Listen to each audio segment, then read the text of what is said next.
Salut à tous, c'est Sakura Wars, nouvelle vidéo sur The First Descendant et une vidéo qui va concerner cette fois-ci Inès. Et on va parler bien sûr de deux armes qui seront intéressantes avec elle. On va parler de l'épée ombre et la dernière arme à farmer en même temps que Dia, le pourfendeur. C'est parti. Et avant, pour commencer, nous allons faire un petit récapitulatif du build d'Inès. Pour commencer son réacteur, on va utiliser un réacteur à combustion électrique, ce qui va toucher les compétences bien sûr électriques et de type tech. Au niveau des composants externes, on va utiliser les composants externes de bravoure, ce qui va permettre de réduire le temps de rechargement des compétences à chaque élimination, ce qui est très intéressant chez Inès. Au niveau de la modulation archionique, voilà ce qu'il en est. Ce qu'on va penser en priorité, c'est la puissance des compétences, le temps de rechargement des compétences et cohésion électrique pour éliminer les ennemis avec une cohésion électrique, donc avec des compétences électriques. Pour Inès, ce qui est intéressant, c'est qu'on va utiliser alors le husky comme compagnon pour accompagner dans vos missions, le chien qui permet de récupérer les PM. Au niveau du build, bien sûr, certains qui vont me dire « Ah, tu as mis le module transcendant limier inferno ». Ben oui, moi je conserve encore mon module transcendant limier inferno parce que j'aime bien ce module. Au niveau du module de déclenchement, j'utilise excès de puissance pour l'augmentation de la puissance des compétences. Au niveau du module ancien, le mien n'est pas encore bien sûr ce qui nous concerne le plus, c'est-à-dire le taux de coup critique des compétences et le boost des compétences de type tech. Au niveau du build, bien sûr, j'ai mis amplification de PV, électricité focalisée et technologie focalisée pour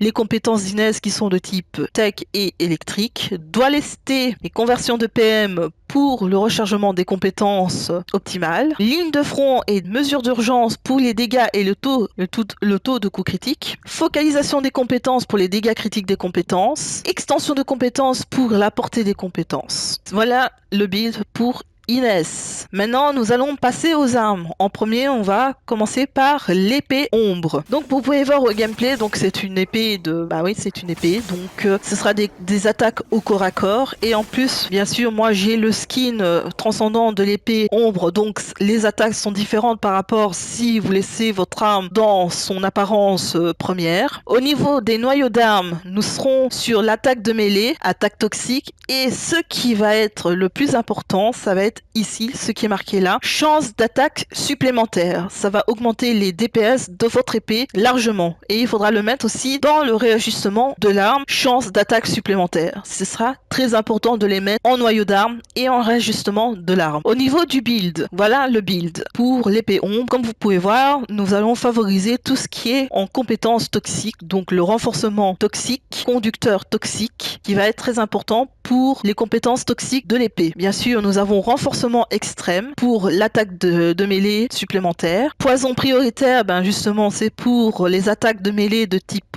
poison. Portée augmentée, c'est pour que la portée de votre attaque avec l'épée soit augmentée. Massacreur, lorsque vous essayez une attaque supplémentaire, ses dégâts augmentent de 7,3% pendant 3 secondes. Donc ça va être intéressant. Percée médiane pour l'attaque de mêlée supplémentaire. Frappe esquisse pour la chance d'attaque supplémentaire et la vitesse d'attaque. Et double tranchant effilé pour les dégâts de l'attaque supplémentaire. Et ça modifie aussi la portée aussi de l'arme de mêlée. Pour la deuxième arme, comme je vous ai dit, ça va être le pourfendeur, une arme qui vient d'arriver lors de la dernière mise à jour avec Dia, qui est farmable dans la même zone où on farme Dia. Cette arme-là, on va mettre en noyau, on va favoriser, moi j'ai mis vitesse de sprint en principal, l'attaque des armes à feu et dégâts critiques des armes à feu. Au niveau du build, on va faire aussi un renforcement électrique aussi, avec électricité prioritaire aussi, même si elle ne dit pas qu'elle est en attaque électrique, mais on va mettre ceci. Chargeur de haute capacité pour augmenter le nombre de munitions dans votre arme. Marche rapide quand la cible est touchée, vitesse de déplacement plus 24. Viseur à percussion à coups multiples,